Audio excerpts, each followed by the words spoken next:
Good morning students. इस video में हम बीएससी पार्ट फर्स्ट के डिस्क्रीट मैथमेटिक्स में न्यूमेरिक फंक्शन का पुनरावर्ती संबंध क्या होते हैं और पुनरावर्ती संबंध कितने प्रकार के और किस तरीके से इनके हल ज्ञात किए जाते हैं, इसके बारे में अध्ययन करेंगे। पुनरावर्ती संबंध क्या है? पुनरावर्ती संबंध या रेकरेंस रिलेशन क्या है कि संख्या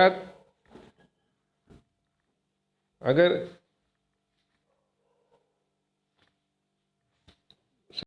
संख्या आर है या इसको हम A0, A1, A2, A3 and so on AR भी लिख सकते हैं। अगर ये एक संख्यांक फलन है तो इसके लिए यदि AR को AR के एक या एक से अधिक पूर्ववर्ती पदों जैसे कि A0, A1, A2 and so on AR-1 के रूप में व्यक्त करने वाले जो समीकरण होते हैं ये पुनरावर्ती संबंध कहलाते हैं। और पुनरावर्ती संबंधों को अंतर समीकरण भी कहते हैं, डिफरेंस इक्वेशन भी कहलाती है ये। जैसे 2AR-1 + 5 R > R = 1, ये एक पुनरावर्ती संबंध है।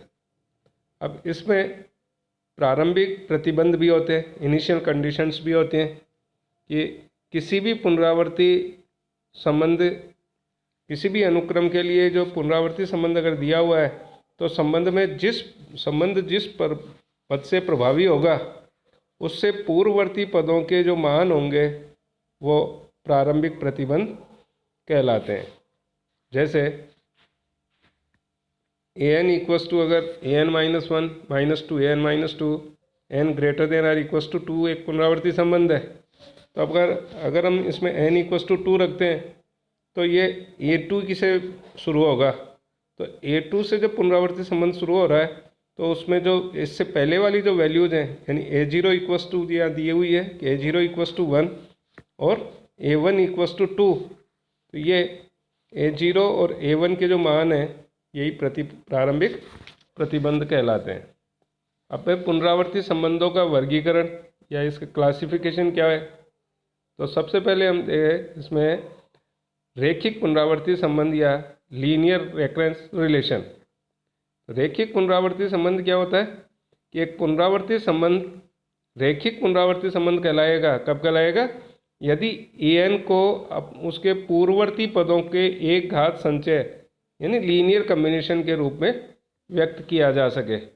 अर्थात an = जैसे 5an-1 - 7an-3 + 5, इस तरीके से अगर कोई पुनरावर्ती संबंध लिखा हुआ है तो ये रेखिक पुनरावर्ती संबंध कहलाएगा। दूसरा है अरेखिक पुनरावर्ती संबंध, नॉन लीनियर रेकरेंस रिलेशन। तो ऐसे पुनरावर्ती संबंध जिसमें an को अपने पूर्ववर्ती पदों के एक घात संचय के रूप में नहीं लिखा जा सकता। जैसे an = 3an-1² - 5an-2, इस तरीके का जो रिलेशन है, क्योंकि इसमें an का स्क्वायर आ गया, an-1 का आ गया, इसी तरीके से an = 2 an-1 × an-2, तो ये लीनियर नहीं रहा या ये लीनियर कम्बिनेशन के रूप में नहीं है। तो इस तरीके का जो पुनरावर्ती संबंध है ये नॉन लीनियर रेकरेंस रिलेशन या अरेखिक पुनरावर्ती संबंध कहलाते हैं। इसके बाद अगला आता है होमोजीनियस समघातीय पुनरावर्ती संबंध। तो कोई भी पुनरावर्ती संबंध ये होमोजीनियस या समघातीय पुनरावर्ती संबंध कहलाएगा। कब कहलाएगा? यदि इसके प्रत्येक पद में AIs विद्यमान हो, AIs के अलावा और कोई अन्य पद विद्यमान नहीं होने चाहिए। जैसे an = 3an-1 + 5an-2, an = 6an-1²। तो इस तरीके के जो पुनरावर्ती संबंध है ये समघातीय पुनरावर्ती संबंध कहलाते हैं। अगला है असमघातीय पुनरावर्ती संबंध या नॉन होमोजीनियस रेकरेंस रिलेशन। तो कोई भी पुनरावर्ती संबंध असमघातीय पुनरावर्ती संबंध कहलाएगा। कब कहलाएगा? यदि इसमें पूर्ववर्ती पदों के गुणज के अतिरिक्त पद भी विद्यमान हो। ये अगर पुनरावर्ती संबंध में कोई भी पुनरावर्ती संबंध है तो उसमें अगर पूर्ववर्ती पदों के गुणज के अलावा और भी पद विद्यमान है, जैसे an equals to 3an-1 plus 5an-2, इनके अलावा इसमें 6n प्लस 6n ये और आ रहा है। इसी तरीके से an इक्वस टू 3an-2 -2, तो इसमें -2 और आ रहा है। तो इस तरीके के जो पुनरावर्ती संबंध है ये असमघातीय पुनरावर्ती संबंध कहलाते हैं। आगे अचर गुणांकों वाला रैखिक समघातीय पुनरावर्ती संबंध, लीनियर होमोजीनियस रेफरेंस रिलेशन है विथ कांस्टेंट कोफिशिएंट्स। तो एक पुनरावर्ती संबंध अचर गुणांकों वाला रैखिक समघातीय पुनरावर्ती संबंध कहलाएगा। कब कहलाएगा? यदि यह an equals to P1 an-1 plus P2 an-2 plus P3 an-3 plus and so on plus Pk an-k इस रूप का हो। अगर पुनरावर्ती संबंध इस रूप का है तो ये जहाँ पर P1 P2 P3 and so on Pk ये अचर वास्तविक राशियाँ हैं और Pk की वैल्यू 0 के बराबर भी नहीं है। तो इस प्रकार के पुनरावर्ती संबंध अचर गुणांकों वाले रैखिक पुनरावर्ती संबंध कहलाते हैं। जैसे एग्जाम्पल के रूप में लें तो an equals to 3an-1 -2 an-3, दूसरा an equals to 4an-2 plus 3an-3 -7 an-1। इस तरीके के पुनरावर्ती संबंध अचर गुणांकों वाले रैखिक पुनरावर्ती संबंध है। अब अचर गुणांकों वाले रैखिक असमघातीय पुनरावर्ती संबंध क्या होंगे? तो अचर गुणांकों वाले जो रैखिक असमघातीय पुनरावर्ती संबंध है उसमें जिस तरीके से जो रैखिक समघातीय पुनरावर्ती संबंध थे अचर गुणांकों वाले, उसमें an और उसके जो पूर्ववर्ती पद हैं उनके अलावा भी इसमें कोई ना कोई पद विद्यमान होगा। तो इस तरीके के जैसे कि पुनरावर्ती संबंध an equals to P1 an-1 plus P2 an-2 plus P3 an-3 plus and so on plus Pk an-k plus ये एक अतिरिक्त पद आ गया। तो इस तरीके के जो पद होंगे अगर जहाँ P1 P2 P3 वगैरह ये सभी अचर राशियाँ हैं, Pk 0 के बराबर नहीं है। तो इस तरीके का पुनरावर्ती संबंध ये अचर गुणांकों वाला रैखिक असमघातीय पुनरावर्ती संबंध कहलाता है। अब पुनरावर्ती संबंध की घात क्या होती है? कि किसी भी पुनरावर्ती संबंध में an अपने अगर k पूर्ववर्ती पदों के रूप में लिखा हुआ हो तो ये k ही जो है उस पुनरावर्ती संबंध की घात कहलाती है। जैसे एक पुनरावर्ती संबंध है an equals to 2an-1 plus 5an-3, तो यहाँ पर ये an के 3 जो इसमें an जो है वो अपने 3 पूर्ववर्ती पदों के रूप में लिखा हुआ है। तो इस तरीके से इस पुनरावर्ती संबंध की घात क्या हो गई? 3 हो गई। अगला है रैखिक पुनरावर्ती संबंध का सॉल्यूशन कैसे ज्ञात करेंगे। तो कोई भी रैखिक पुनरावर्ती संबंध है जैसे P0 an plus P1 an-2 plus and so on plus Pk an-k equals to Fn, जहाँ n is greater than or equals to k है। इसको हम पुनरावर्ती संबंध इसको इक्वेशन नंबर फर्स्ट मान लेते हैं। यहाँ P0 P1 P2 P3 और Pk ये सभी अचर राशियाँ हैं। तो इस पुनरावर्ती संबंध का जो हल होगा वो एक तो इसके कॉम्प्लीमेंट्री फंक्शन यानी पूरक फलन और एक इसका पर्टिकुलर सॉल्यूशन विशेष समाकल, इन दोनों के योगफल से प्राप्त होता है। अर्थात इस प्रकार के पुनरावर्ती संबंध का जो सॉल्यूशन होगा an ये इक्वल्स टू होगा complementary function CF plus particular solution PS। अब है कि पर्टिकुलर सॉल्यूशन या ये कॉम्प्लीमेंट्री फंक्शन या पूरक फलन किस तरीके से ज्ञात करेंगे किसी भी पुनरावर्ती संबंध का। तो इसके लिए हम जो पुनरावर्ती संबंध है इक्वेशन नंबर फर्स्ट, इसमें ए एन इक्वस टू रखेंगे एम की power n, a n minus one equals to m की power n minus one, a n minus two equals to m की पावर एन माइनस टू। इसी तरीके से a n minus k equals to m की power n minus k रखेंगे। और जो f n है एफ एन इक्वस टू 0 रखेंगे।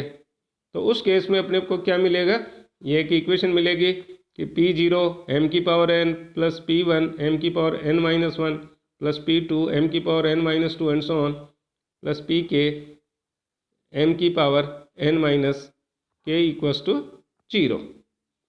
अब इसमें हम इस पूरे समय m की पावर n माइनस के से डिवाइड करते हैं। m की पावर n माइनस के से डिवाइड करने पर अपने को जो इक्वेशन मिलेगी वो मिलेगी P0 m की power k plus P1 m की power k minus one plus P2 m की power k minus two and so on plus Pk equals to 0। इसको इक्वेशन नंबर सेकंड मान लेते हैं। अब ये जो इक्वेशन है यही समीकरण नंबर 2, ये समीकरण नंबर 2, ये समीकरण पुनरावर्ती संबंध 1 का अभिलाक्षणिक समीकरण या करेक्टरिस्टिक इक्वेशन कहलाती है। ये इक्वेशन जो है यानी इक्वेशन नंबर सेकंड, ये m में k घात का समीकरण है, इसलिए इसके जो सॉल्यूशन होंगे या इसके जितने मूल होंगे वो कितने मूल होंगे, k घात का समीकरण तो उस समीकरण के k ही मूल होंगे। मान लिया जाए उस समीकरण के मूल m1 m2 m3 and so on mk। अब उस पुनरावर्ती संबंध का जो सॉल्यूशन है या कॉम्प्लीमेंट्री फंक्शन है ये इन मूलों की प्रकृति पर डिपेंड करेगा। प्रकृति पर कैसे कि यदि अभिलाक्षणिक समीकरण 2 के ये सभी मूल m1 m2 m3 and so on mk ये अगर वास्तविक है और अलग अलग भी हैं तो उस केस में पूरक फलन हो जाएगा CF equals to C1 m1 की power n plus C2 m2 की power n plus and so on plus CK mk की पावर n के रूप में। सेकंड केस है कि यदि पुनरावर्ती संबंध ये जो अभिलाक्षणिक समीकरण है इसके सभी मूल वास्तविक और समान भी हो सकते हैं।